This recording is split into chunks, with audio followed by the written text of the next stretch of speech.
mengenai efektivitas strategi kampanye Prabowo Gibran dalam menghadapi kompleksitas demografi pemilih di Kota Bandung gitu. Jadi bagaimana upaya tim pemenangan khususnya di tim pemenangan daerah lah ya Pak gitu untuk menjangkau daripada karakteristik tenapinya orang-orang di lingkungan Kota Bandung kayak gitu. Jadi secara garis besar kalau merujuk pada tim pemenangan Prabowo dan Gibran itu banyak ya. Secara garis besarnya generalnya banyak, baik dari struktural partai politik, mesin partai, ada juga yang dari relawan dan tim kampanye yang resmi yang dibentuk, tim kampanye daerah ya yang dibentuk sampai ke tingkat kota kabupaten. Nah, saya sekarang bicara mungkin atas nama dua hal. Yang pertama Golkar ya. Kebetulan saya menjabat sebagai wakil ketua Angkatan Muda Partai Golkar Provinsi Jawa Barat. Nah, ya, yang kedua saya sekretaris RPGM Rakyat Pro Gibran Milenial, ya itu relawan bentukan sendiri, sekretaris Jawa Barat dan sekaligus pembina RPGM Kota Bandung, gitu. Jadi memang saya ditugaskan fokus di Kota Bandung, ya kan? Karena mau nggak mau Kota Bandung ya sentralnya lah, gitu kan? Sentralnya seperti itu. Nah, terus kalau dilihat efektivitas selama kita bekerja sebagai relawan, sebagai struktur partai gitu kan ya, kita sudah ada tupoksinya ya, kita sudah ada tupoksinya mana-mana yang harus kita sasar.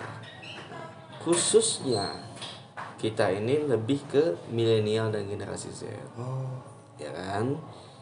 Kita khususnya ke milenial dan pemilih pemula lah lebih condongnya. Apalagi dengan bergabungnya Ridwan Kamil ke Partai Golkar sekaligus dia ketua TKD Jabar. Di Partai Golkar sendiri beliau sebagai wakil ketua umum bidang pemilih ya, pemilih pemula ya, penggalangan pemilih. Nanti bisa di cross check lah ya. Itu menjadi salah satu sasaran utama kita lah, gitu kan, milenial. Karena 45% di Jawa Barat ini semua sudah terisi sama milenial. Itulah yang menjadi sasaran utama di Jawa Barat, khususnya di Kota Bandung. Kenapa? Karena emang epicentrumnya di situ, gitu kan. Pusatnya di sana, di Kota Bandung ini pusatnya. Nah, kita bergerak itu setelah deklarasi Prabowo dan Gibran pada saat itu di JCC.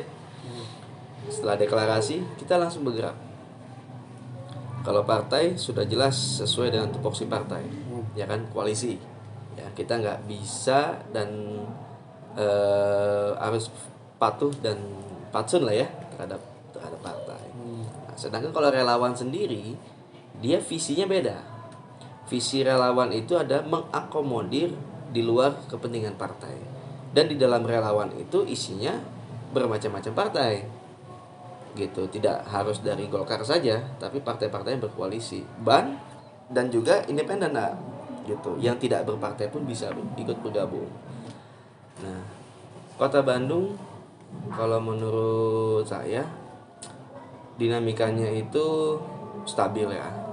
Tidak seperti di daerah lainnya. Kalau di daerah lain bisa dibilang cukup apa ya, bisa dinamika politiknya kenceng lah, anginnya kenceng. Karena benturannya itu di daerah itu lebih kerasa dibanding di kota. Kalau di kota pemilihnya udah lebih rasional menurut saya kan, juga mereka lebih punya wawasan yang cukup luas ya, karena mungkin ya fasilitas yang ada di kota lebih berkembang ya dibandingkan sama yang di pelosok-pelosok di daerah gitu kan. Di kota mungkin kasus money politiknya bisa dibilang juga sangat rendah dibandingkan sama di daerah. Kalau kita lihat money politik luar biasa. Jadi pada saat saya terjun langsung dalam pemenangan Prabowo dan Gibran, saya merasakan Kota Bandung ini gampang-gampang susah. Kenapa? Yang pertama, kita harus masuk logika untuk ngajak milenial di Kota Bandung ini. Ya kan? Kenapa harus milih Prabowo? Kenapa harus memilih Gibran gitu kan ya? Ya itu harus bisa diterima dengan logika. Mereka tidak bisa dibayar dengan uang kan? Gitu. Tidak bisa mereka dibayar dengan uang. Yang mereka tanyakan itu kritis semua. Kritis semua. Ya termasuk dengan isu-isu yang berkembang ya, kayak kayak isu-isu dinasti lah ya kan, segala macam. Saya tutup dulu ya titiknya.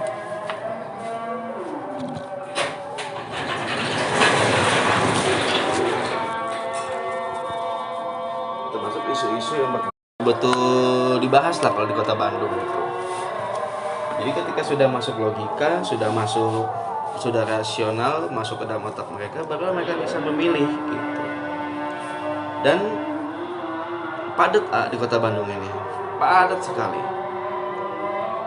Dua kubu yang paling terbesar itu ya kubunya Prabowo dan kubu Anies di Kota Bandung. Kalau kubu 03 saya rasa tidak terlalu besar ya untuk di Kota Bandung. Karena di akhir suara pun pada saat itu Kota Bandung menang kan, telak lah gitu 02. Nah, kalau 03 kebanyakan di daerah, mungkin di Pangandaran, ya mana basisnya di sana juga partai politiknya kan pemenang pemilunya kan PDI Perjuangan.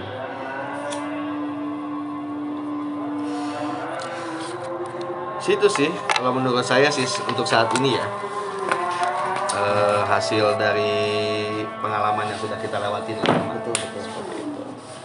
Tadi kan Pak Bapak tuh menjadi sekretaris di RPGM gitu kan. Nah, kira-kira dalam satu kota itu berapa organ lagi ke bawahnya yang dibentuk gitu? Kalau RPGM sendiri strukturnya itu sebetulnya dalam undang-undang, dalam struktur organisasi atau ormas, organisasi masyarakat, itu yang paling utama adalah KSB kan, Ketua Sekretaris Bendahara. Ya kan? Nah, ketika masuk ke Kota Bandung itu sampai Kota Bandung aja, sampai tingkat kota. Nah, untuk tingkat kecamatan itu belum sampai di sana. Hanya kita akomodirnya itu adalah orang-orang yang punya pengaruh di kalangan milenial. Khususnya untuk RPGM Kota Bandung itu dikasih tugas, kita itu dikasih tugas untuk lebih dekat dan bisa membawa teman-teman yang milenial kayak tokoh-tokoh muda ya kan, selebgram kan di Kota Bandung semua, banyak ya kan, banyak di Kota Bandung lah gitu. Terus komunitas biliar, otomotif, lebih ke sana sih dibandingkan ke ranahnya tingkat kecamatan, ibu-ibu, bapak-bapak itu lebih ke mesin partai yang bergerak kalau itu. Kalau PGM nggak nyentuh ke sana sih gitu. PGM nyentuhnya memang langsung ke milenialnya aja. Komunitas sih banyak komunitas lah seperti itu. Strukturnya juga nggak banyak di tingkat Kota Bandung itu cuman ada sekitar 8 orang ya. 8 orang. Ketua Sekretaris Bendahara, sisanya wakil ketua. Ya kan? Selebihnya sih ya relawannya langsung, anggota dan atau relawannya lah gitu.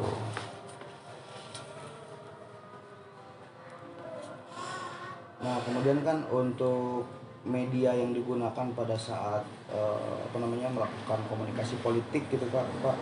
Dengan Gen Z ataupun ya sosok yang memang menjadi target utama untuk penyuksesan Prabowo Gibran ini, media ya. Kalau media sih sudah jelas pasti sosial media ya, kita main di semua ranah sosial media, terutama di TikTok dan Instagram ya. Instagram lebih masif lah gitu. Kita 34 provinsi pada saat itu sebelum 38 ya. kita udah 34 provinsi sudah ada sosial media semua RPGM. Terus kabupaten kotanya juga sudah ada sebagian, terutama di Kota Bandung. Dan kita lebih cenderungnya sih kalau sama generasi milenial, sasaran utama kita di Kota Bandung ini lebih seringnya ketemu di darat, kopdar aja. Pertemuan umum berarti ya? Iya, kita sering kopdar gitu, door to door sih. Karena kalau misalnya atmosfernya, iklimnya beda ya. Gen milenial di Kota Bandung ini lebih enak, orang tuh ketemu ngopi, ngobrolnya di warung kopi gitu kan ya. Terus ngajaknya juga dari mulut ke mulut, nggak bisa yang pertemuan langsung 1000 ya kan, 1000 orang apa segala macam, sulit sih pada saat itu ya. Lebih cenderung kalau yang kayak gitu biasanya sih mesin partai yang bergerak, yang ribuan kan, biasanya mereka sudah punya kader kan, bapak-bapak, ibu-ibu. Kalau anak mudanya sih saya pikir nggak kayak gitulah, lebih condong mereka tuh lebih senang face to face lah gitu. Jarang pisan yang anak mudanya yang mau ngumpul ribuan, kecuali ada event-event tertentu lah gitu. Karena mereka kritis apalagi pemilih pemula yang baru pertama kali milih, ego berarti ya? wih luar biasa. Tapi mereka nggak mau dibayar. Begitu. Mereka datang tuh dengan hati sendiri. Kalau gue suka sama calon ini, gue datang. Terutama sosok Gibran sendiri adalah yaitu lebih condong ke UMKM, ke anak muda kan, ke startup. Nah itu yang ke otomotif Gibran, nah itu yang lebih bikin mereka semangat untuk ketemu gitu. Nah, terutama waktu kita ada di Kosambi, di tempat UMKM, nah itu kumpul semua anak muda di sana. Karena ya baru ada calon wakil presiden yang ke sana satu-satunya yang iya sempat ya di Jabar Pak ya? Iya, betul. Itu kan baru pertama kalinya ada ke sana. Dan saya sendiri yang mengawal langsung lah pada saat itu. Untuk keliling Bandung lah Gibran. Bukan yang kemarin ya, tapi yang waktu kampanye ya. Sebelum terpilih. Itu sih ya. Kemudian terkait pengelolaan media sosial itu sendiri, apakah ada tim ada tim sosmed gitu? Ada di RPGM pusat. Di RPGM pusat itu tim sosial media kita bukan buzzer ya, tapi emang yang mengelola sosial media, desain dan news gitu kan ya, update informasi dan segala macamnya itu sudah ada. Timnya luar biasa, kita di Jakarta ya. Mereka fokus menanggapi isu-isu sekaligus memberikan kebenaran atau counter hoax. Ya kan? Lebih condong ke sana sih biasanya. Ada hoax nih. Ada isu nih yang mirip, kita counter dengan hal ini loh yang sebenarnya terjadi. Enggak seperti itu. Kita nggak main buzzer apa segala macam, karena itu tim sosmed itu masif dengan sendirinya. Gitu, bukan buzzer dan aktif gitu, benar-benar orang aktif lah yang ada di dalam sana gitu. Nah, si RPGM Kota Bandung ini karena yang diisinya anak-anak muda, mereka aktif juga gitu. Mereka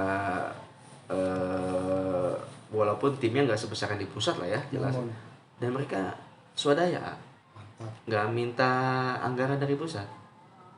Jadi untuk ngurus itu mereka ngurus sendiri, bakti sosial sendiri, swadaya sendiri, bikin baju sendiri, benar-benar relawan gitu. Dan itu benar-benar generasi milenial lah. Itu benar generasi milenial, Gen Z-nya juga ada lah gitu kan. Yang masih kuliah, yang masih semester berapa gitu kan, tapi mereka sudah punya hak pilih. Ya itu ikut. Yang masih aktif gitu. Seperti itu sih. Ini bisa kebanyakan